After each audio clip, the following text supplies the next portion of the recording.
Shazam is back this weekend, and this is going to be a non-spoiler filled review for Shazam Fury of the Gods. So, let's get into it.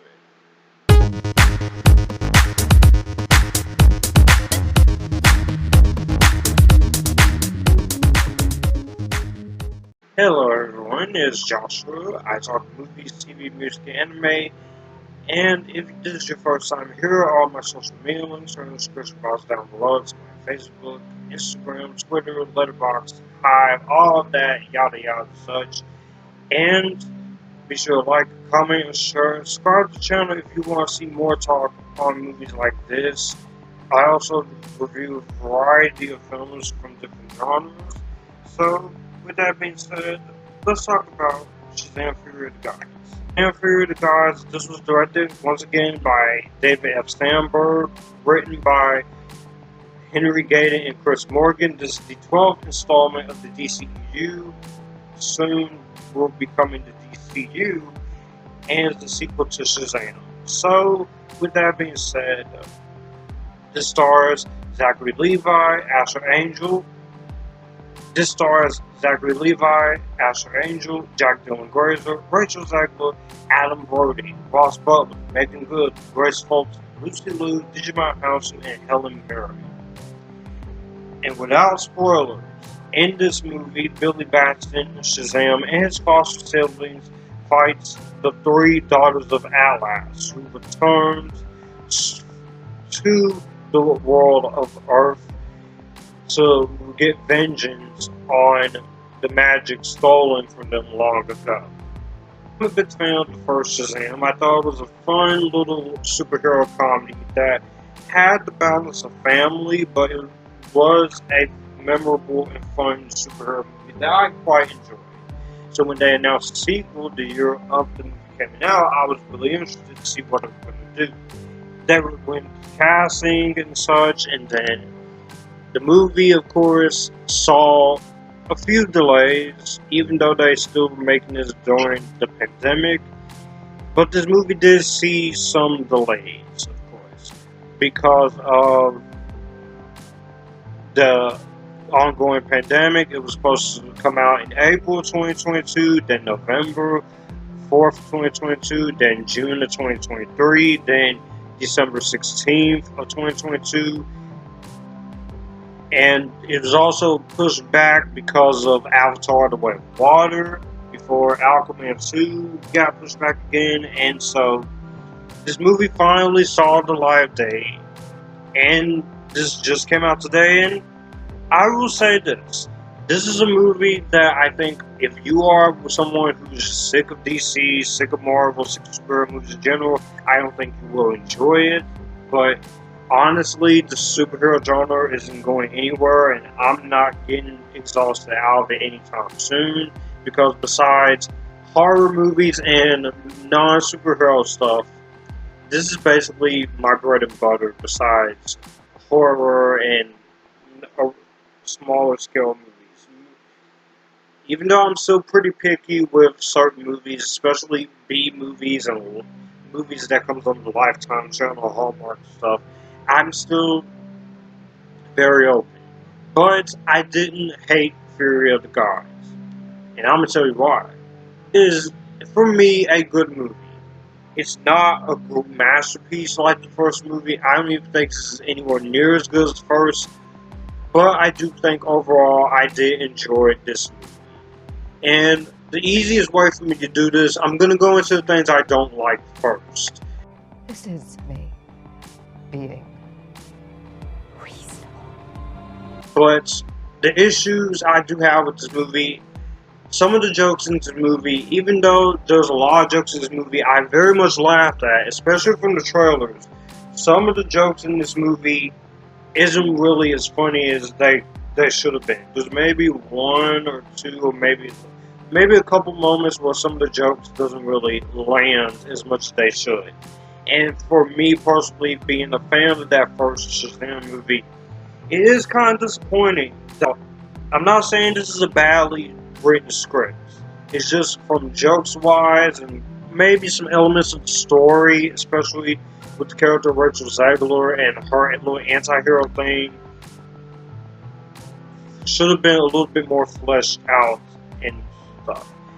I will say the family here this time around, even though I love the superhero side of them, I will say as far as the normal versions goes, while I think they each have their own personal things they're having to deal with, I will admit I did miss, of course, a little bit of screen time for them.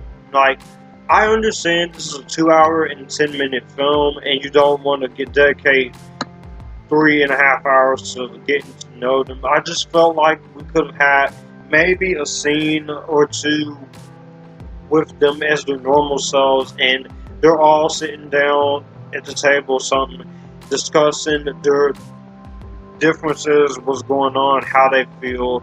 You have this family kind of differentiating from each other as they're growing older and they're having personal interests, and also with Billy being kicked out, which is a fear of his.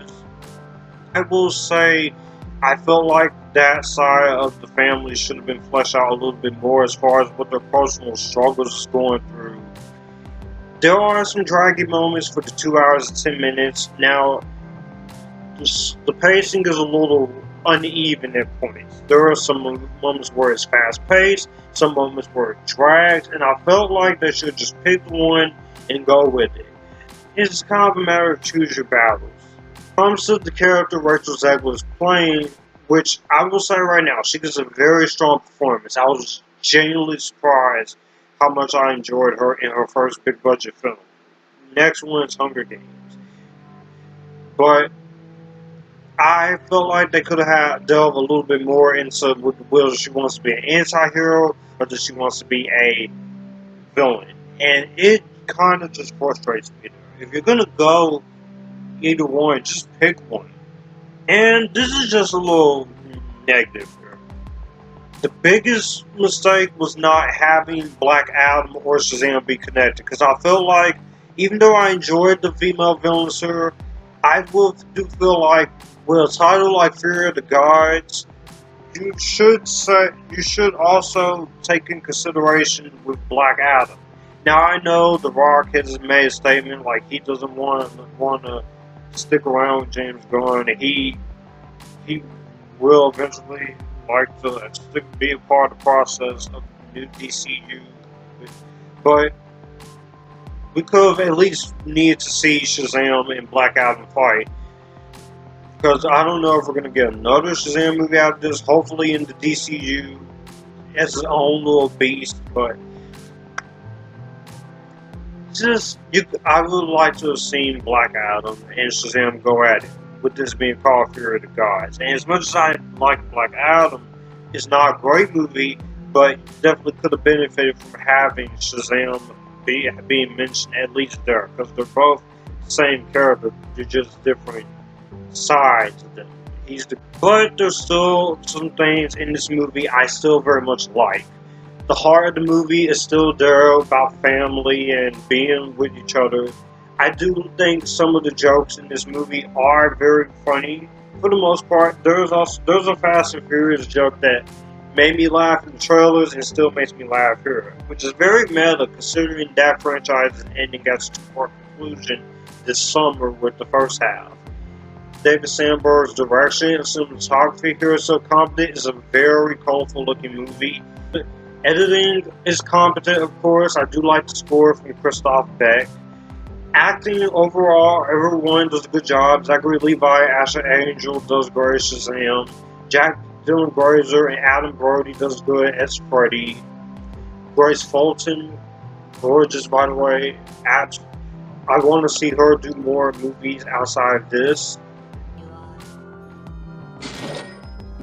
She was really good as Mary. Once again, she gets to play both sides since Michelle Borth was kind of busy with other stuff. Ross Butler and Chin does good as Eugene. DJ Krishna and Jovan Armand does good as Pedro. Megan Good and Faith Herman does good as Darlie. Digimon House comes back as the last surviving member of the Council of Wizards. So He does a very good job. He does have more comedic side to him. He did have some moments that made me laugh. The action in this movie, there is plentiful of action. And for some people, with this being a superhero movie, they can be a little exhausted by it. But you know what? I'm a superhero nerd. I just eat this up. Even in the worst case scenario.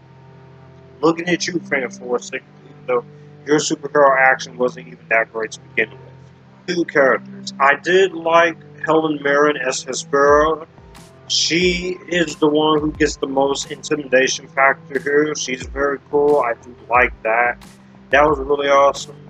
I did enjoy Lucy Liu as Calypso, the second daughter of Atlas. It's great to see Lucy Liu in something else like this, another big budget movie. I always enjoy her acting. She was my favorite Charlie's Angels character in the 2000s, obviously. We love you, baby. She is a very good actress who definitely deserves to be in more movies, especially more movies with her as a villain or in general. So hopefully if they ever do a Charlie's Angels 3 with her, Drew Barrymore, and Cameron Diaz, we can see her get back in the spotlight or something. But it was great seeing her. Again, Rachel Zegler as Anthea, she was very good. Surprisingly, I did not hate her as much as I thought I was going to. The Foster family is still really good. You do have some cameos. I'm not going to spoil one cameo because I'll just say when it comes to a certain cameo that was in the advertisements, I am curious to see what that cameo is going to play with in this new DC universe. I'm not going to say who it is, but if you know the character, if you know your DC characters, you should know. There's some fun moments here to be had, and I did enjoy myself overall. And if this is the last time, or maybe not the last time, depending on if James Gunn wants to bring Zachary over, which I hope he does, to get to see this character, I did at least have some fun. I did enjoy this more than Quantumania. Even though I didn't hate Quantumania, this, for me personally, is a step up.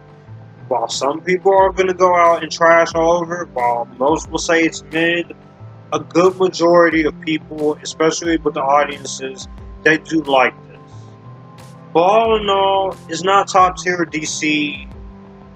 It's not the best DCEU movie.